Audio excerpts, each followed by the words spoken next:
Hey guys, it's Lady and welcome back to the series of videos where I break down everything about our favorite Genshin characters, from stories unlocked via raising companionship levels, to voice lines said by other characters, to appearances in event quests, and so on.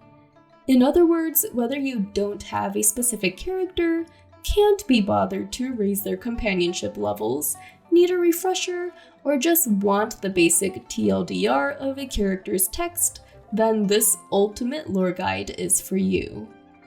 Now, thanks to her inclusion on the banners in patch 2.4, and the fact that she was my first ever Pyro DPS, this video will focus on Liyue's premier legal advisor, Yanfei.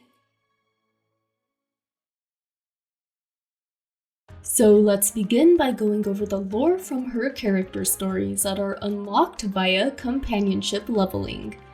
I just think this info will provide better context for Yanfei's actions during her appearances in the actual game, which we'll discuss later. So with that said, probably the most notable thing about Yanfei is that she's the most sought after legal advisor in all of Liyue Harbor.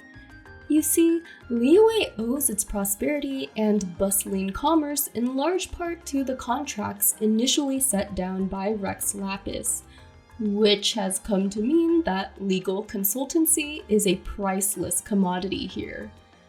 And so speaking of Yanfei's rates, they're as top of the line as they get. But money is no object to the countless numbers of merchants who seek out her unmatched skill, since her quick thinking and masterful oratory seemingly always results in win-win outcomes for all parties involved. Yanfei's emphasis on fairness, which is the cornerstone of the law, is able to get even the most indignant merchants to drop their daggers and put their grievances aside. In fact, her ability to obtain the most benefits possible for her clients has earned her the title of the law that walks in some circles. And well, she literally does walk around with the law, since she carries a copy of the general law of Liyue on her person at all times. After all, she is a firm believer in the need to properly understand the rules first, if one doesn't want to be bound by them. But at the same time, Yanfei is also no stranger to exploiting existing loopholes, since, according to my last statement, her wish to be unbound by the law means she's not a huge stickler for the rules. At times, she does make use of these loopholes for her own benefit, and at other times she does so for others, though ultimately the one thing she'd never do is use these loopholes for ill purposes. Lady Ningguang of the Liyue Qixing actually studies Yanfei's doings when making her annual amendments to the nation's laws. The Tianquan would actually argue that letting Yanfei do what she does helps to make the law better, at the lowest possible price. So perhaps that's why our favorite pyro lawyer has never been convicted of exploitation. Now, because Yanfei is able to see things so objectively and not take things personally, this has allowed her to make a wide variety of friendships with people throughout all of Liyue. Or well, as long as they stay away from the topic of law, because otherwise she'll go into work mode, and work mode Yanfei is an entirely different beast. And because of her many long years of studying and practicing legalese, let's just say she has a tendency to rigorously eliminate any ambiguity in conversations. She's honestly not proud of this inclination, but it's also unlikely she'll ever squash this habit as long as she continues to practice law. But anyway, so you know how we've been talking about Yanfei's immense talent this whole time? Well, there's one area of law that is her absolute weakness, and that's anything to do with civil or domestic disputes. In other words, anything that deals in close relationships and strong emotions, such as divorce proceedings, inheritances, custody disputes, and the like. Yanfei herself was born to her father, an illuminated beast, and her mother, an ordinary mortal merchant, both whom raised her in a thoroughly loving environment. So the legal things that we just listed are truly tiring and serve as her biggest legal blind spot. Child custody cases in particular are the absolute worst, since she knows that the settlement is going to have a lasting psychological impact on the innocent children, no matter what the actual outcome is. So overall, Yanfei stays as far away as possible from such cases in order to avoid burnout. Though Yanfei has big hopes for society and the future in general when it comes to the law. You see, as opposed to the thick compilation of official legal codices, the most special of the legal treatises Yanfei keeps on her person contains not but just the most basic few principles. It's her hope that in the far future, the law will eventually ingrain itself in the people's hearts, meaning all will live amiably, modestly, and happily with no need for all these complicated legislation, nor her advice. Such a day may sound very far off, but as someone who has part Adeptal blood, living to see that day poses no problem for Yanfei.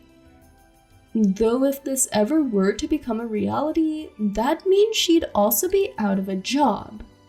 Now, fortunately, Yanfei has thought ahead and does have a backup plan, but we won't be touching on that until the miscellaneous section of this video. In the meantime, I think we're in a good spot to now move on to Yanfei's appearances in the actual game, starting with a recap of her role in the very important world quest that results in us receiving the Serenitea pot. So we're introduced to Yanfei via Madame Ping, who was looking for help procuring the necessary materials to build a subspace creation for us, i.e. our teapot home. These materials are incredibly rare, one of which is an ore only found in the chasm called Smaragdus Jadeite. This ore is actually an Adepti treasure and is harmful to any normal human who comes into prolonged contact with it, so remember that for later. But speaking of its location, it definitely poses a problem since the chasm has been a no-go ever since it's been sealed off by the Ministry of Civil Affairs. But this is where Yanfei comes in. Her massive resource book points us to the Snezhnayan merchant Crossel, who apparently had a set of hairpins made out of Smaragdus Jadeite recently. Now, the thing is, he's leased them to Jichao, a woman whose family deals with rare ore themselves. But long story short, she's lost the hairpins and now must pay back their original value as compensation, as per terms of the contract. But the contract also stipulates that if the material in the hairpins are found to not actually be Smaragdus Jadeite, then Crossel will have to pay 10 times in remuneration to Jichao. So Jichao signs a contract with Yanfei, which officially brings her on as her legal representative. Then with that, Liyue's premier legal consultant gets to work on investigating and collecting proper evidence. First off, we visit the top quality ore handler who worked on Crossel's hairpins. Jichao can tell from the leftover shavings that the ore isn't Smaragdus Jadeite, but its much more common cousin, Smaragdus Nephrite, found as its outer layer. Shito attests that Crossel claimed this ore was real Smaragdus Jadeite though, so Yanfei has the former sign an official statement on that. Next, we pay a visit to a professional jewelsmith who actually filled the proper legal documentation for Crossel's hairpins. She lets us borrow her copy of the official ministry records that affirm the hairpins as Smaragdus Jadeite. Lastly, we pay Dr. Baiju a visit for a proper authoritative voice on the dangers of this rare ore. Remember how we briefly mentioned this earlier? Well, it turns out that any visionless person who comes into contact with it will fall ill. The illness will only become worse after prolonged contact, and worst-case scenarios can result in severe changes in personality and other terrible health complications. So the fact that Zhiqiao never felt ill around the hairpins just furthers our case. Baiju signs an official affidavit for us, then at last Yanfei leads us to confront Crossel. You see, it was necessary for her to build up as much evidence as possible, since Crossel, unsurprisingly, has a plausible yet BS excuse for everything. Though these excuses can't hold up in the face of all the evidence being presented at once. The real story is that Crossel got really ill from the real jadeite pins he had made. Unfortunately, he had no idea about their toxicity until after the fact, meaning he learned the hard way that he couldn't possibly sell them. He had to find another way to recoup his losses on procuring the pricey ore though, so that's why he had the nephrite pins made instead. Now, sadly for Crossel, Yanfei is a great ace attorney and doesn't fall for his sob story. The fact of the matter is, as per his own contract's terms, he owes her client remuneration, which Yanfei will get a hefty 20% of. But this is where Zhiqiao comes in. She still feels badly about losing his hairpins, yet also sees a good opportunity to partner with someone else in the rare ore trade. And so, Zhiqiao strikes a deal with Crossel that essentially forgives the contract of the hairpins in exchange for the actual Smaragdus jadeite he still has on his person, and some kind of business partnership on the side. So wouldn't you look at that? Another win-win outcome for all parties involved thanks to Yanfei's groundwork. You see, though this pyro lawyer has adeptal blood, she values her legal consultancy side much more, since this is a leeway run by humanity now.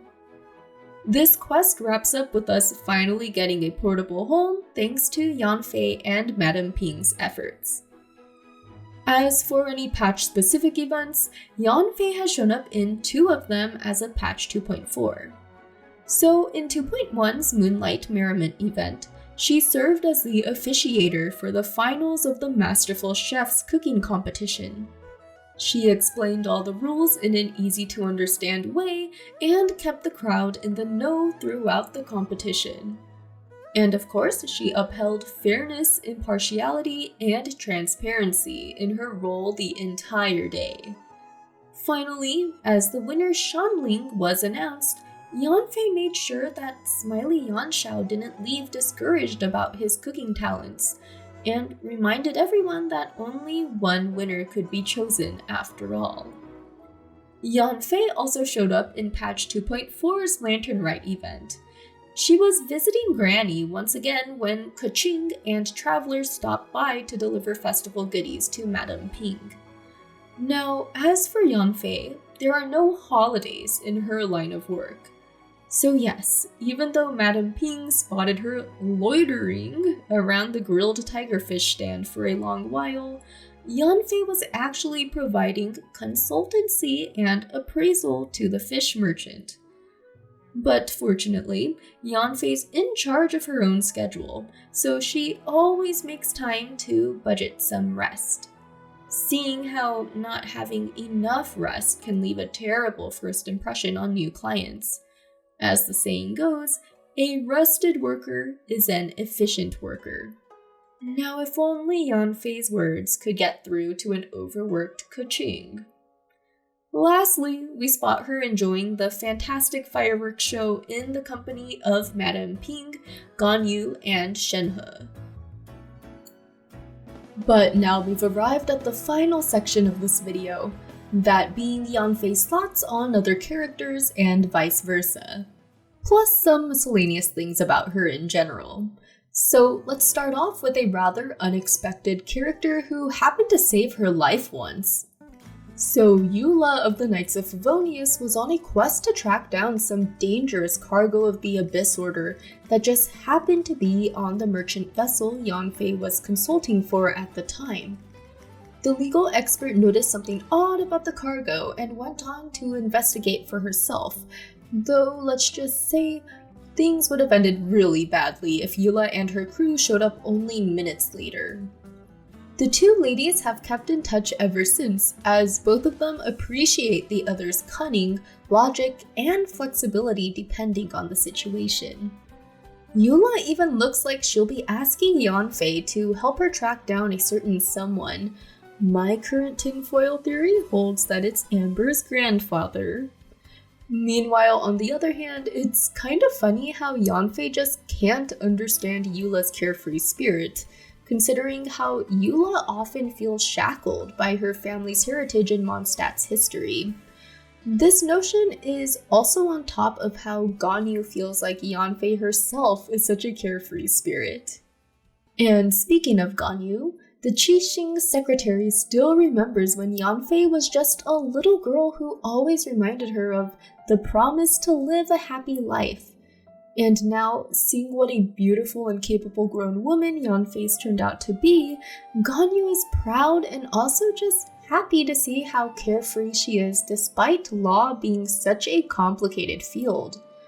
On the other hand, Yanfei sees Ganyu's insane workload and wishes she could take more of a break. Keqing appreciates Yanfei's legal expertise and how she indirectly helps the law adapt to the needs of the present. Meanwhile, Yanfei herself is glad Keqing doesn't deal in legal matters, or else she feels there'd be much stiffer competition for clients considering the Yu Hong's efficiency.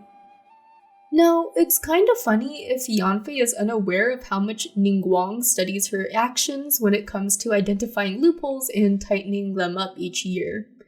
You see, Yanfei just seems exasperated at having to memorize a whole new mountain of revisions on an annual basis. But who knows if she realizes that, in large part, she has herself to thank for this. Moving on to Qiqi, Yanfei greatly respects all the detailed behavioral rules the small girl has written out for her zombie self. As for Hu Tao, Yanfei appears to be one of the only people who would defend the funeral parlor director's approach to business. There's no such thing as good or bad jobs in Yanfei's eyes, simply jobs that need doing, and Wangshang Funeral Parlor provides one of these necessary services. Now, regarding one of her oldest clients, the Feiyun Commerce Guild, Yanfei greatly respects their youngest heir, Xing Chou. You see, normally she meets with his meticulous father, so the one time she dealt with Xing Chou instead, she was impressed by his ability to keep up with her train of thought, and overall, just how eloquent he was. Shouldn't be surprising if you remember his story quest and everything, though. To wrap up this character section, Yanfei is quite amazed at how knowledgeable Mr. Zhongli is about all topics, though she can't help but shake this feeling that she knows him from somewhere. She even asked her dad about it once, who claimed he had no idea, though that response seemed evasive to her at the time. Meanwhile, Papa Gio himself is very proud of how Yanfei upholds order within Liyue in her own way, despite never having signed a contract with him. He's sure that her father would be even more pleased than him whenever he does return. But speaking of the former Geo Archon, Yanfei's most prized possession is actually the Steelyard balance that her father gave her, who in turn received it as a gift from Rex Lapis. It can be used to measure the value of all things, though only according to the worth of the objects at the time the balance was created. Interestingly enough, this has given Yanfei the ability to see the changes in Liyue over time. Objects that were once common are now vanishingly rare, while exotic goods of the past are now pedestrian. For example, glazed lilies still weigh as being dirt cheap, even though nowadays in the current market, they're considered rare and expensive. An additional Rex Lapis related piece of trivia is how Yanfei's elemental burst, Wrath of the Flame, is a reference to the Geo Archon's Wrath of the Rock. Maybe that could be the name of her first EP, since her backup plan, in case Law becomes obsolete, is to become a rapper. You see, Yanfei was quite taken by Xinyan's rock and roll after stumbling upon one of her performances, and this inspired her to try learning an instrument. But that proved to be very difficult, so she's decided on becoming a rapper instead, since speed and pacing shouldn't pose a challenge, given how she can recite tens of thousands of words from Liyue Law no problem. Now, to wrap up the current lore, Yanfei is an interesting look at what it means to embrace one's human side in this new official age of humanity in Liyue. Since she was born in peaceful times, she's never signed a contract with Rex Lapis, though she does have one with her parents, and that's to simply live happily. She seems very close to her father in particular, considering how she feels comfortable asking him many questions, and that even her taste in food stems from his cooking.